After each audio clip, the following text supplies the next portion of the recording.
I'm really excited to bring you today's guest. I love having my fellow RDs on this podcast. And today I am talking with Dr. Joan Salge Blake, who is a nutrition professor at Boston University, a sought-after speaker and journalist, and the host of Spot On, an award-winning nutrition, health, and wellness podcast. She's received Media Excellence Awards from the Academy of Nutrition Dietetics. She's been awarded other prestigious awards. She's presented over 135 presentations on the topic of nutrition and health to the public, as well as nutrition professionals. She's also she's the author of several books, including Nutrition and You. She's regularly on Boston 25 TV and writes for U.S. News and World Report. She's done over 3,000 interviews, you guys, in many, many different media outlets, and she's a fellow Jersey girl. So I always love speaking with a fellow Jersey girl on here. Certain energy that really you can't find anywhere else. So yeah, we talk about her career path. We talk about what it's like navigating media when there is so much. She talks about the difference between misinformation and disinformation and how healthcare professionals can really build trust with the public in an age where that trust has really been eroded. We talk about starting a podcast, how to run a podcast. She has some great advice, and I know you guys are going to love learning from her as much as I did. So without further ado, let's get to the episode. Welcome to Drama-Free Healthy Living with Jess Cording. I'm your host, Jess Cording. I'm a registered dietitian, health coach, and author, and I'm here to help you streamline your wellness routine and establish a sane, more balanced relationship with food and fitness so you can reach your goals without losing your mind. On this podcast, we'll talk about nutrition, exercise, self-care, mindset, and more. I'll be bringing you interviews and expert insight on the topics that matter to your health and wellness. Joan, welcome to the podcast. It's so nice to have you here. I am so excited to be here. Yeah, I love having fellow dietitians on this podcast. It's just one of my favorite things. And just I love hearing all the different career paths and what people do as a dietitian. And I'd love if you could tell our listeners a little bit about what inspired you to go into this field. You know, I always say that there's always a story behind a dietitian. Meet any dietitian, you're going to ask that. There's a story behind it, why they became a dietitian. And for me personally, it was that, I was pretty active in high school and doing great stuff. And then I went into business, worked in the workplace, and my unhealthy eating habits caught up with me while I was sitting at a desk all day long. And so I decided that I needed to lose some weight. Just maybe had gained about another 30 pounds. And so it looked a little bit, heavier than I probably should have. So I went and I got like a diet book and I proceeded to put myself on a crazy cuckoo 800 calorie diet. So stupid. Just how stupid can you be? And of course you lost the weight, for goodness gracious, whatever. And then what triggered me is after I lost the weight is to look into nutrition. So I took a course in nutrition and that was the end of that. So then I just fell in love with the whole thing all over again and decided to go back and get an undergraduate degree and of course a master's, and now I have a doctorate and I teach at Boston University, among other things. But that's the story. And why I did that is I did this in such an unhealthy, silly way to do it that I wanted to spend my career helping people not do stupid things like I did, and rather taking good science-based nutrition and fit it into their lives to have healthier lives. Thank you so much for sharing that. Everyone's got a story, like you said, and it's really inspiring how you turn something that, experience that you had into something that now you've helped other people and you train people how to help other people. That's really amazing. Well, I don't know, as you may know or don't know, losing weight is challenging. And I think, to anybody who've had that challenge before knows that is really, really hard to do, because we know there's so much to go into. It's not just what you eat, it's your activity level and also why you eat it, and there's an emotional into it. So by having that success, but realizing that I did it in a less than healthy manner, helped me from that experience help others because I could relate to what was going on in their life. And really, I had a private practice for years and helpfully, mostly did weight management counseling as long as heart disease and diabetes and everything like that. But it's that backstory. And I think that's what makes dietitians so passionate because somehow there's a story behind this. And then you align and you go down that path, and that's what makes it so effective. And that communication of the story, like that's something that I have found myself really drawn to in this field. How we take what we're passionate about or what we're reading about in the studies and translating it into, a story that we share with others, into media. I love that. And you are such a wealth of knowledge, by the way, on media. I always see my colleagues posting pictures of you or like collaborating with you. And for you, like, did you always know that, podcasting and speaking and teaching and media, like, was that always something you wanted to do, or did that sort of find you along the way? Well, this is what happened. I went to a graduate school up here. Actually, I went to BU, got a master's degree in that, and then, of course, did the dietetic internship.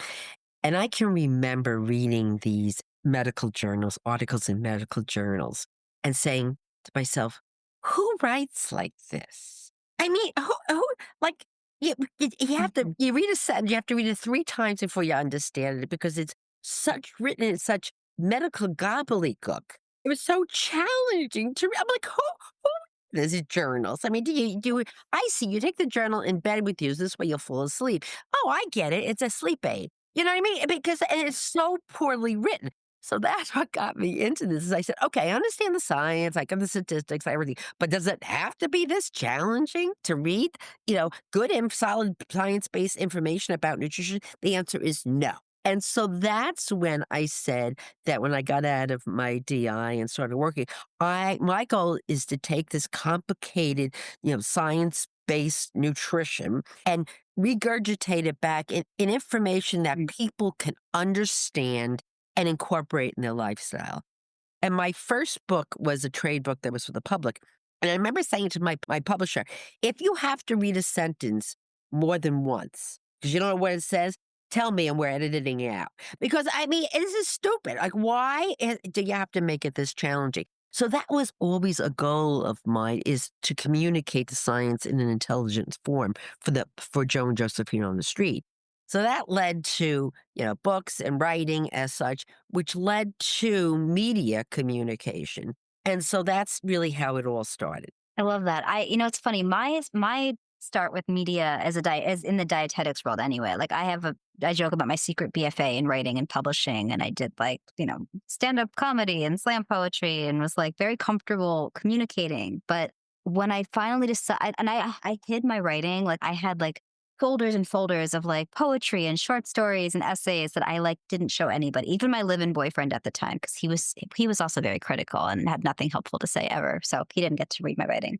Hence why Um, he's former boyfriend. oh Yes. yes, oh yes. But I I just didn't. I was ashamed of it on some level, or it made me like different. I was scared that if people in my dietetics program knew that I was a creative, that would like disqualify me somehow, and I was so scared. But then when the boyfriend and I broke up right before I started my dietetic internship, because it was one of those relationships, the better I did, the worse we did.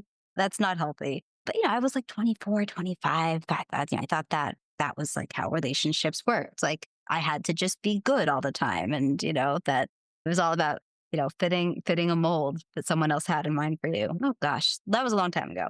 But I remember the day that we broke up, maybe a couple months before I started my dietetic internship. I did mine at New York Presbyterian. And so we split up, and I got the apartment, like a 1 bedroom in Manhattan. I was like, oh God, how am I going to pay the rest of the rent? It's a 1 bedroom. It'd be really awkward to get a roommate. I don't really want a roommate. I like my space. So I remember thinking like, okay, well, I can't really take a job because I'm already going to be working 40 hours a week in a hospital and going to night school.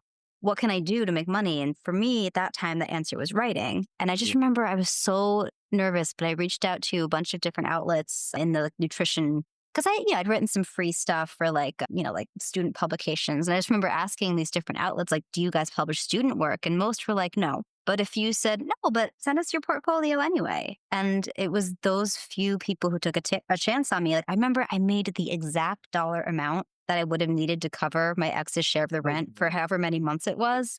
And that's I was like, great. all right, universe, I hear you. I will pay attention to this. And so I stopped hiding that I wrote. And yeah, it's like almost 15 years later, never look back. So yeah, everyone has a story. That's right. That's right. So there's this something that's been really cool to see in the time since I went back to school to be an RD. So I think I went back to school in like, I don't know, 2009 maybe. I remember I thought I was so behind too. I was like, "Oh my gosh, I'm so old." Which is hilarious now. But at that time it was like you did private practice, you did clinical in the hospital, or maybe you did like food service or government like policy type stuff. And now there's so much that dietitians do. And one realm I have kind of found, even though I still do some coaching and counseling, I spend most of my time in the media space, kind of in that media RD realm. For our listeners who might not really know what the heck that means, like what would you tell somebody like what a media RD, media dietitian like is, what they do, anything that you like people to know about that?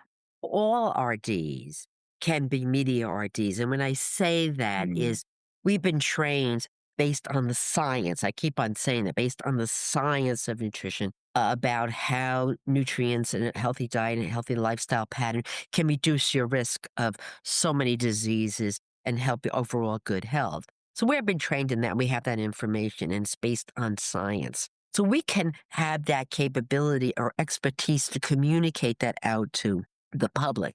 And, I used to tell my graduate students here at Boston University that we were in the business of prevention. We are going to help our clients, the public, prevent heart disease, certain cancers, stroke, type 2 diabetes, for the top 8 leading causes of death.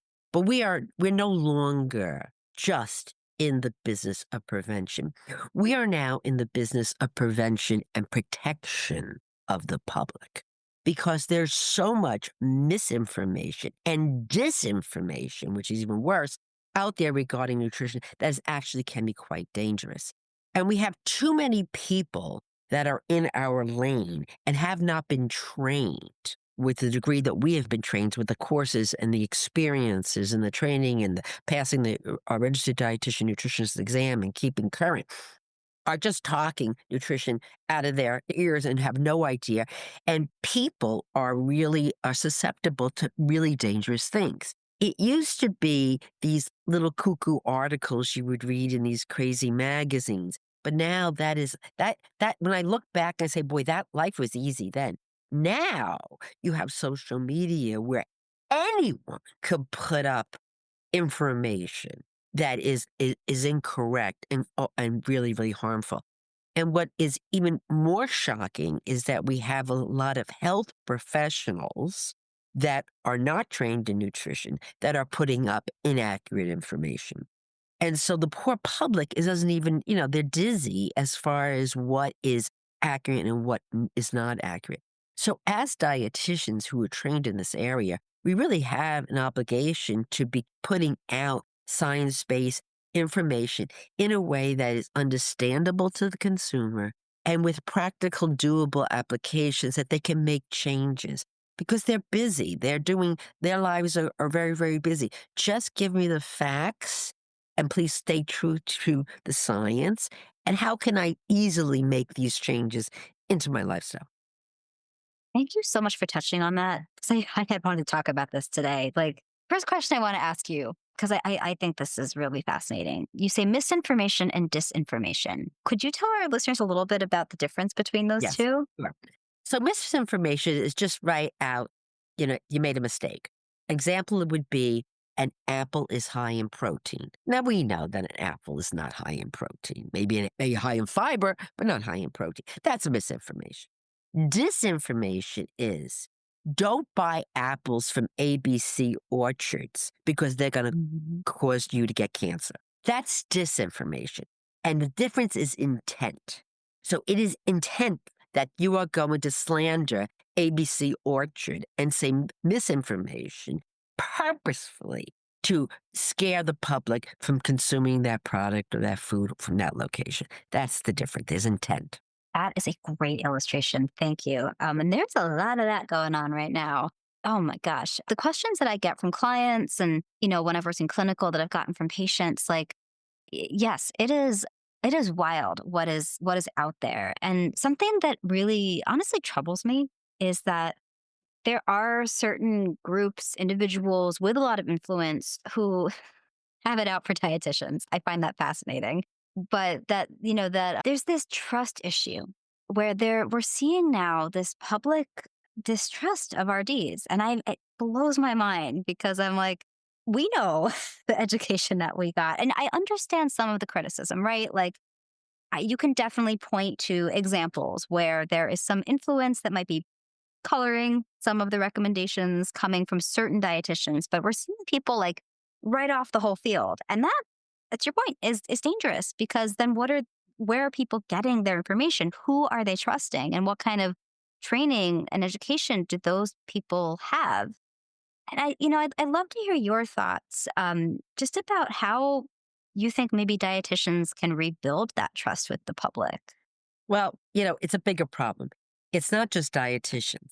The Mm, public at large has lost trust in health professionals as a whole. And so they are very much questioning everything. There's too much misinformation out there. You could Google anything and get the information that you want. You can get the answer that you want to have, even though it's incorrect. You can listen to any news outlet that you want to look to get the news that you want. I mean, right? So everything is skewed and really there's the public right now is so distrustful of everything. They're distrustful of the government, they're distrustful of health, of government agencies, the mm, CDC. I mean, look at the whole vaccine thing.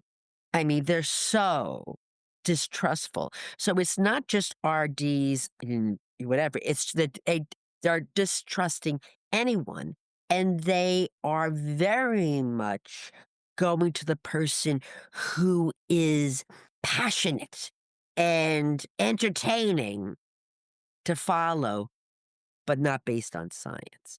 So you really, we have a lot of influencers out there that are just saying anything they want to say and have an audience that wants to believe anything they want to believe because they want to distrust those that are maybe are sticking to the science to communicate it. So it's really challenging. It's the Wild West.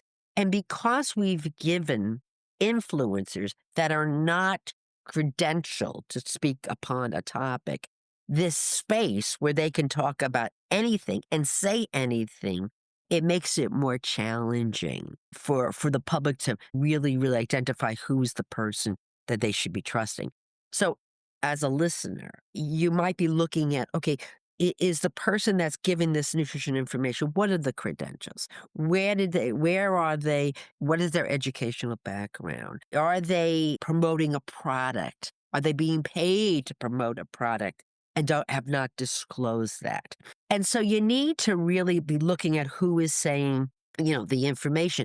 And also, you have to be careful because when you're out in the media doing this kind of thing, you're going to get pushback. And so I'll never forget this.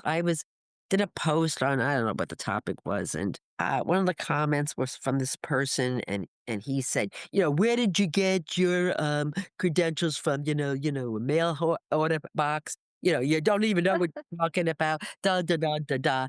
And so I clicked on it and I looked at his profile, and he was a plumber. And so it was like, if I was gonna put my bathroom together, I wouldn't put the sink and the toilet in. I would call a plumber, you know what I mean? Like, so why would I mean, I probably could, maybe get 1,000 how-to books and figure it out in 7 years how to put a toilet in, but why would I go and do that? Why don't I just get the person that's trained to do that to come in and do it? And that's the problem with social media now. It gives anybody this ability to just say whatever they want and to be harsh and minimize and be mean, actually. mhm. And that never used to be. It actually never used to be. But you have to ignore that, and you have to keep, as nutrition professionals, getting good, solid, great information out in a way that's understandable, not dry as toast like the New England Journal, but, get it out there in a way that's understandable and people can use and be able to identify with the listener or the reader. And then you gain trust. Yes, I love that I mean, first off, thank you for widening the lens a little bit, because to your point, it is not just dietitians. And Right. I'll be honest, I hear the way I talk about doctors sometimes. I'm probably guilty of that too. Though I trust doctors once you find the right one, the right one for you.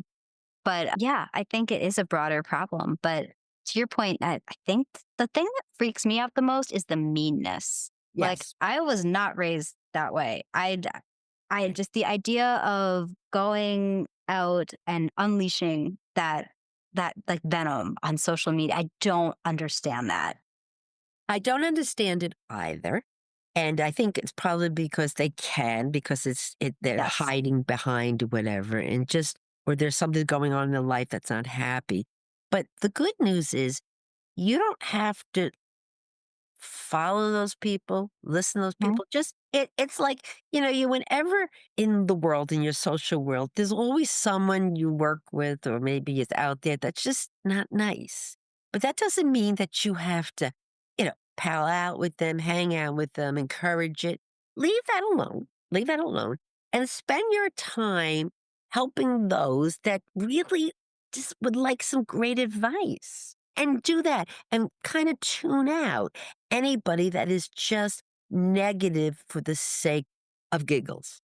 Love that. And it's my mom, maybe this came up when we were chatting last, but my mother she's a psychotherapist, but also a certified hypnotherapist. And I grew up being told, like, let things go. And, grew up being told to like meditate and breathe. And as a teenager, I totally, was not like receptive. I was like, yeah, fine, you meditate.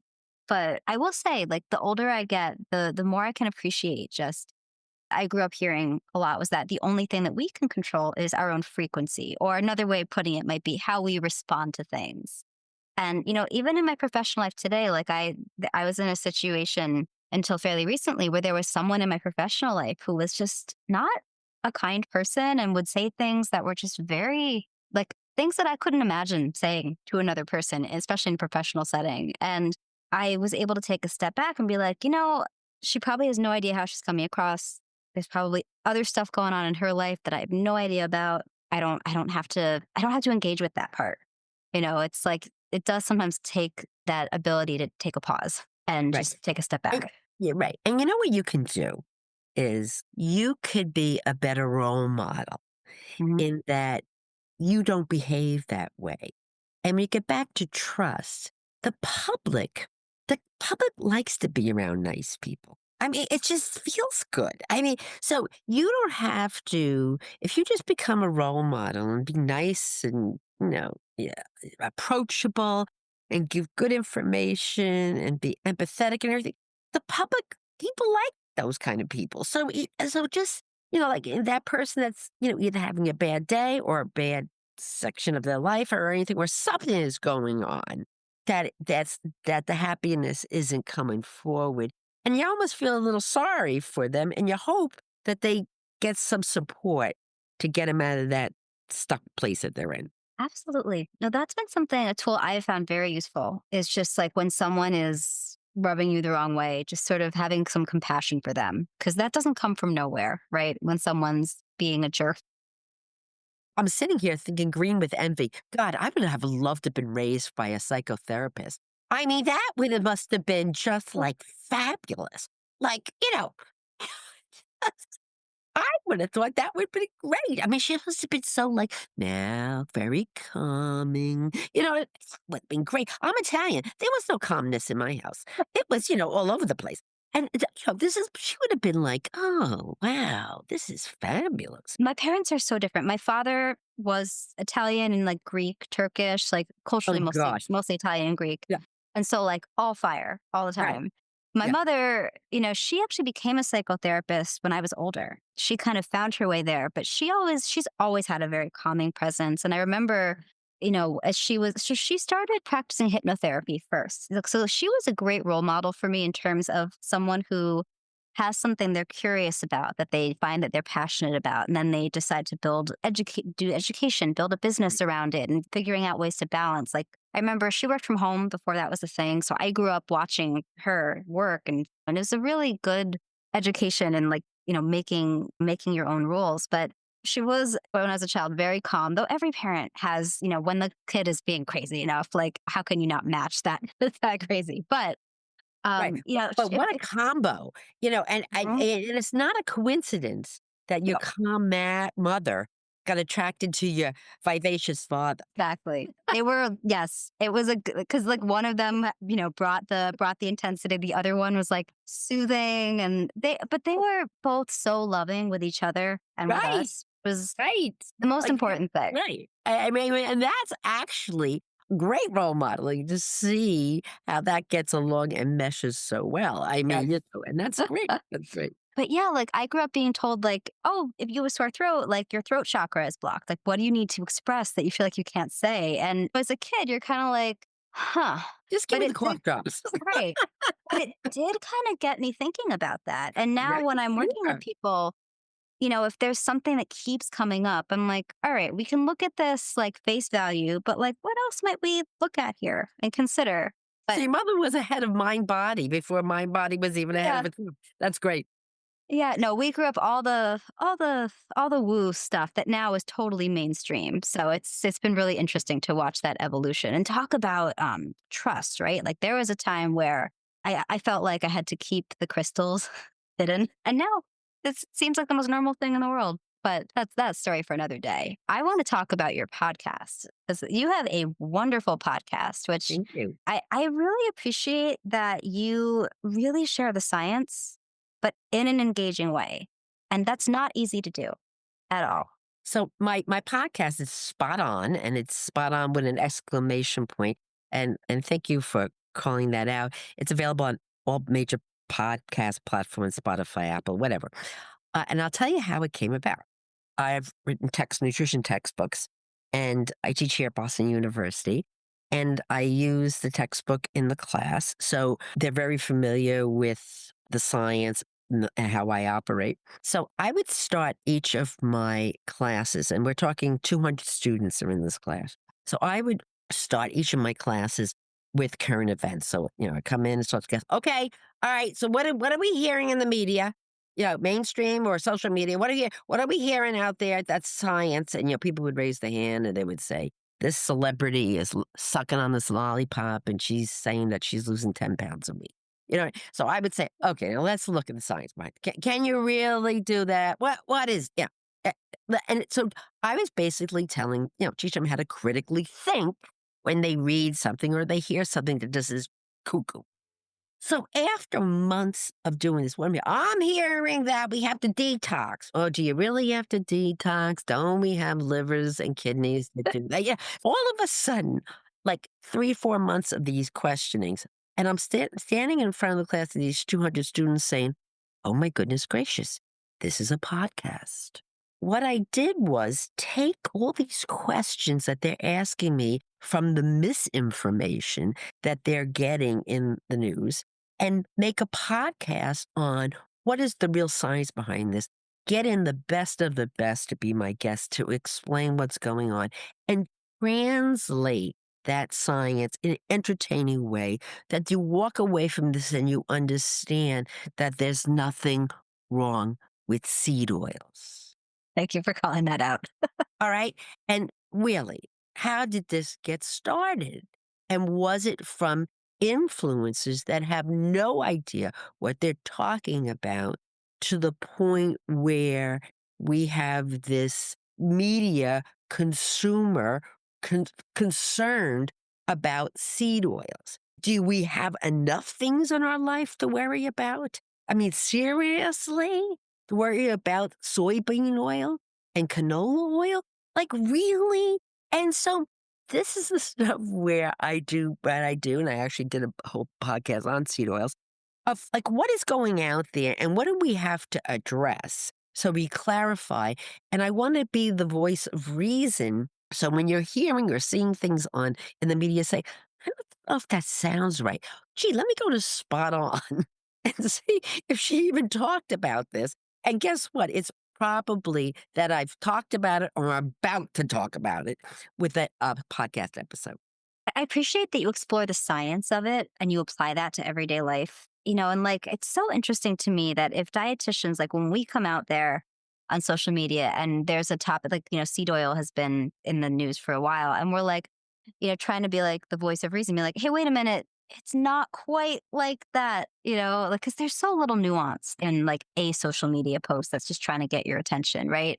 But I think sometimes people misread that as being like, oh, they're pro seed oil. And meanwhile, we're like, well, hey, wait a minute. Here's all the science. Here's what we know about the balance of different types of fatty acids. And this is where you're going to find them. And so I really appreciate that you take the time on your podcast to just unpack that stuff in a way that's actually easy to, pardon the nutrition pun, but digest. It's just very approachable. And I think people need that. And I love how your podcast started, by the way. That's so wonderful. Like, do you find that, each kind of semester, school year, there are different themes that keep coming up in your Right. classes? Right. So it's really what's current and it's what's on the streets, whatever they're hearing and everything. And also I stay on top of the science about what's happening. We've got the whole issue of alcohol now. Is it healthy? Is it not healthy? What do we know about it? What's coming out in the dietary guidelines? The timing of the day, of when you eat, more important than, is that it really affects your health? So there's so much going on. The beauty of the field of nutrition is that it's always emerging. We're learning more and more and more. So we're never going to be out of topics and they're going to change. And I think what happens is a lot of the public just says, oh, sure, great. We can't have butter. So what did we do? We had margarine. Oh, yeah, great. And then we got trans fats in the margarine. Well, look where that went. Yeah, I'm going back to butter. Okay, well, we didn't know at the time that when you hydrogenated the corn oil to make corn oil margarine, it made a little goofy thing. We didn't know that then, okay? But then we found out and said, oh, let's correct the mistake, all right? Boo-boo, no more trans fats, all right? But rather like, I should have stayed at butter. Why didn't I eat lard by the bucket? So it's like those kinds of things. And I think the public has to understand that, it's based on science. Science is evolving. We're also doing a lot of research on to figure out, was that a good choice? At the time, we thought it was. Now we know that, we're doing better with more liquid oils and not, oils that have trans fats added, which, by the way, are really illegal in the country anymore. So be patient with what is coming up. It's a science and it's always evolving. Yeah, thank you for sharing that. Because I've definitely heard a version of that from patients and clients. With eggs, that's my favorite when people are like, they're like, first eggs are bad for me, now they're good for me, then they're bad for me again. And And now they're like $15 a dozen and everybody wants them. yeah, it's wild. It's oh my goodness. I was at a local market the other day and there were dozen eggs were like $13. I was Yeah. just, you gotta be freaking kidding me. Like, The same no. thing. I was at a supermarket and they were $12.99. And I looked at it, was a sticker shop, and it was actually for 18 eggs. Sometimes get bigger, $12.99. And I remember saying to myself, you know what I think might have happened? The poor person that priced them by accident put a one in front of the 2.99. Right. And so I think, boo boo, I think he or she did not know. It was inadvertently, she did inadvertently. She just happened to put a one there. And that's where the misfortune is. But I'm like, oh my goodness gracious. Yeah, and then you go to another store and you realize like, oh, those are Oh, $12.99 too. that person must be working at this store too, because it's the same price. Yeah. Got Oh it. man, sometimes I think about where we are in time and just what's going on in the world. And I'm sure every generation there are versions of this, but like I've had so many moments recently where I think like, wow, what are we going to be saying about this time in 20 years? Like, what are we going to tell our children and our grandchildren? Like, or is the asteroid going to just wipe us all out and none of this will matter? Like, it's so dark. It's so dark, but you got to laugh. So I wanted to, because you have so much experience and knowledge, and I would love to just, we have a lot of listeners out there who actually are health professionals of different kinds. They're really engaged in their careers. They're full of ambition. And I've definitely gotten so many questions from people over the years about, how to start a podcast and what it's like to run a podcast. And, is there any advice that you would share for someone who wants to start a podcast of their own? There's a lot of podcasts out there, but here's the secret. There may be a lot of podcasts out there, but there's not a lot of active podcasts that are good. People start the podcast and then they end up, abandoning it. Why? Because it is a lot of work. And you really have to have a niche market. So you got to figure out who you want to talk to, what's really not being met. Is it talking to moms about kids? Is it talking to teenagers about certain issues? Is it talking about boomers about and health issues at that stage of the life cycle?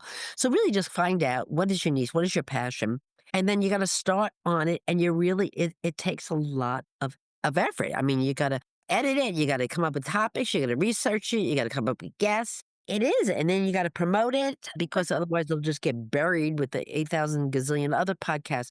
But I enjoy it, like you enjoy it.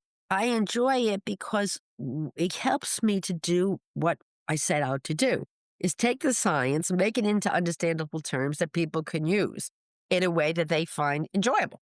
So it's just a continuation of everything I wanted to do, but in a different format. And now this is just basically the different format. I love that. Thank you for sharing that.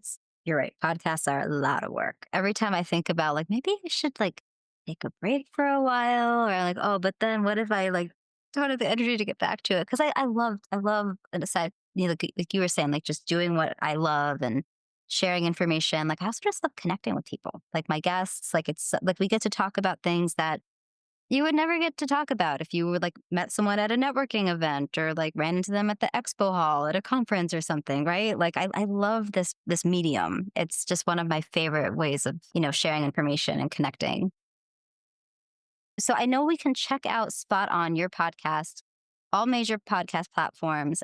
Anywhere else that you would direct people to if in terms of Yeah, learning about your work? I'm on Instagram, I am on TikTok, I am on Blue Sky at Joan Salge Blake. Put that in, it's gonna show up. And again, trying to reach out to the audience and on YouTube to reach out to the audience in any format that they like to get their news, information, or entertainment from. So I'm out there trying to do, the best I can. As you know, it's a lot of work, it's intensity, but it's a great rewarding way to take your science and your knowledge and expertise and wisdom and share it with those that can really use it. And you can't be all people. I don't do my own taxes because I need an accountant. I mean, you know what I mean? I can add, I can subtract. I have a phone with a calculator. I can do that. But what I mean? It's above my pay grade. I can't do it. So at the plumber, I'm getting it. Electrician, forget it. I would put myself on fire. So get in. Yeah, I go to look for people with expertise that could help me in my life. So I hope that the public would also go when it comes to nutrition to to those who have the expertise that could help them in a knowledge base.